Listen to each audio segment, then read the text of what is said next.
Let's take a look at some of these classical conditioning examples, and I want to give you some tricks on how to figure out what the four components are, because that's a real basic thing that I'm going to need you to do. You've done some in intro psych, but I'm guessing it's not 100% there. So something to recognize, there's going to be two stimulus response pairs. That's why we spent time in chapter 2 on understanding what is a stimulus and a response. Well, remember, the stimulus is going to come first in time. The response is going to be whenever the learner's reaction is. Okay, so it has to be something the person does. So we need two of these in any story, any problem you read on a worksheet or a quiz or an exam. It's going to be a little story. This is what happened. So you're trying to identify two stimulus response pairs. Now, of the two that you can find, look at them and go, which one would have happened the very first time?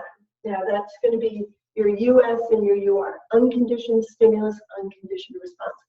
Conditioning is a synonym for learning. So if it's unconditioned, it means it's unlearned, and that means it's just automatic. It's something that would happen the first time. You don't need any experience. So if we start off with Pavlov's dog, just to get us in the frame, you put food in his mouth, he will salivate. Dog doesn't have to learn to do that. You don't have to learn to do that. When there's potato chips in my mouth, I salivate.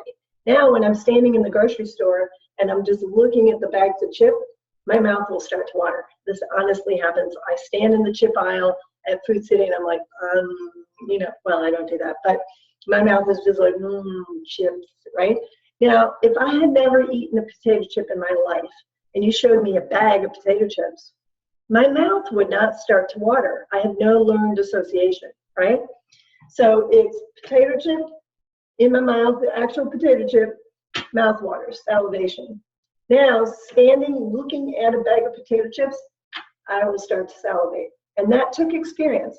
So the second CS pair, or SR pair, stimulus response pair, is the one that learned. It took some experience for you to actually get it to happen. So that's what you're looking for.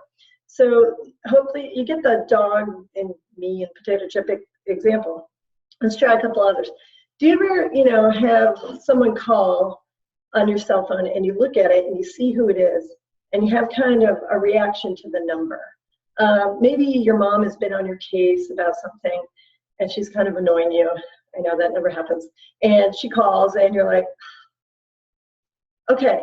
Now the very first time you look at a cell phone and see that number or see the words mom, you didn't necessarily go, that wasn't an unlearned automatic response that you were born doing. Think of it this way.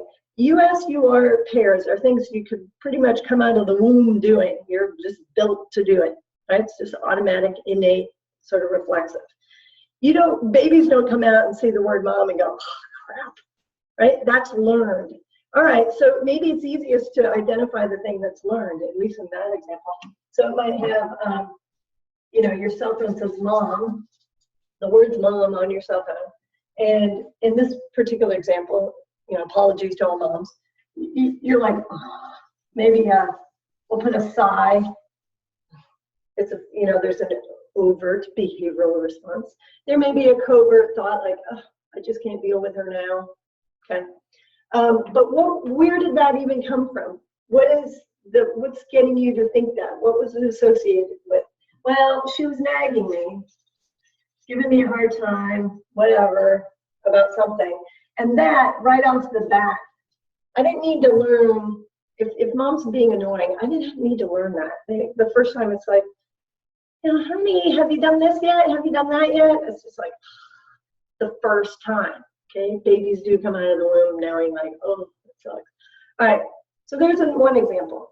What if you have a friend and when you see them, you smile because you like that friend. Maybe it's been a while since you've seen them and you're like, oh, hey, oh, great to see you. Now, the very first time you saw that specific person, you didn't go, you had to learn that response, right? So let's do the Bob example. So you see your friend. That was the learned stimulus. What's your reaction to the friend? What's your response? Oh, you smiled and you yelled out, hey, Bob. Now, Bob was a stranger to you. The very first time you saw him, you would go, hey, Bob. That would kind of be weird. You don't know this person, you have no associations. But now you do this. So what is that? What is it about Bob that gives you that reaction? What is his face or voice or name been paired with?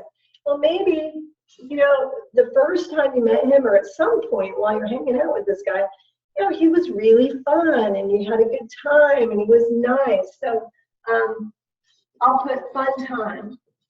I really enjoyed whatever we were doing and he was there, so I made this connection between Bob and this fun, enjoyable time. And I didn't have to learn to enjoy fun times. That's just automatic. The first time I had this pleasant conversation or I was doing this fun activity, I enjoyed it. We're getting rid of our old example. So now Bob's become associated with these nice, fun things, or maybe he was very helpful to me once. Whatever it is, there's something that the first time I had a positive reaction to. And now this positive reaction can be elicited simply by seeing my friend, hearing his name, maybe seeing his name on the cell phone. And I'm like, oh, it's a nice name, Bob.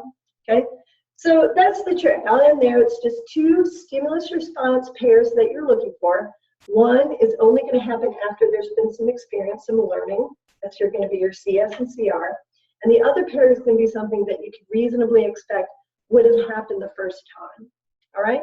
In fact, let's just do one more. From your worksheet, the first one was about, holiday in December's coming and you're kind of excited.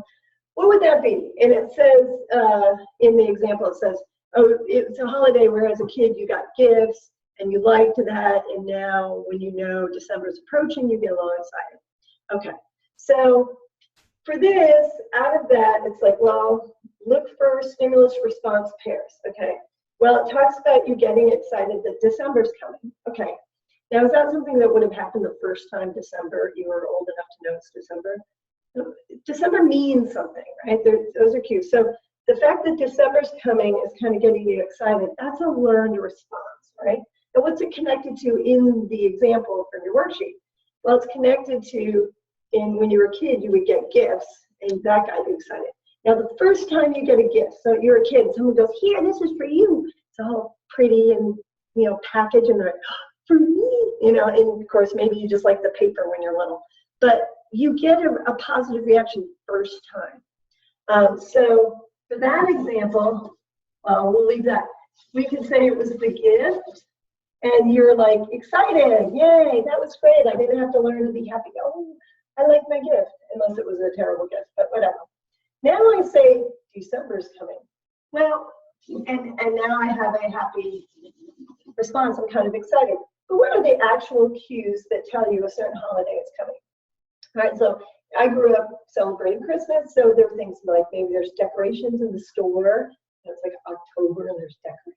So I see decorations, maybe hear music on the radio, maybe someone says, hey, your cousins will be visiting in a couple of weeks. So there are things that tell you the weather gets cooler, there are exams coming up, and that'll be the end of the semester. So there's lots of conditioned stimuli connected to maybe this holiday and specific things.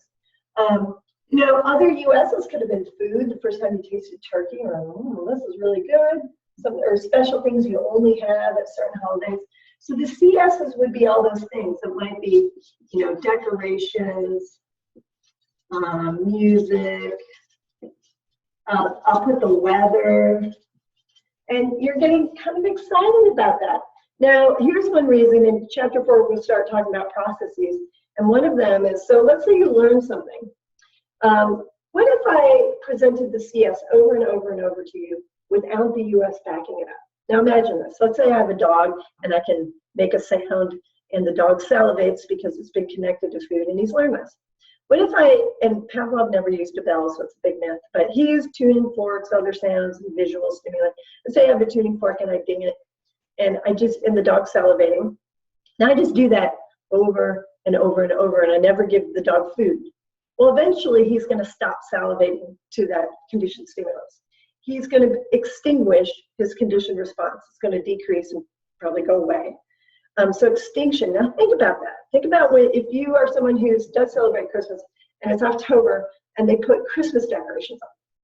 You've got like 2 months of conditioned stimuli over and over. The music, the decorations. It's like all this stuff they do in the marketing, it's just CSs over and over, and the actual holiday is until, 2 months later. That's when they say, oh, Christmas is for kids because adults don't get excited anymore. It's because they've become extinguished to all of these conditioned stimuli. And by the time you're like, I'm just over it, I'm not even reacting anymore, right? I actually try to preserve my conditioned response. I refuse to go into CVS somewhere around Halloween and I refuse to put my radio on that Christmas music station until it's about maybe 2 weeks out. So I don't want to lose my conditioned response. So anyway, all right, go ahead, try that worksheet. And don't look at the answers until you really try it. That's how you're going to learn it. I'm also going to have you guys post some of your own examples on the course blog. So go ahead and look for that as well.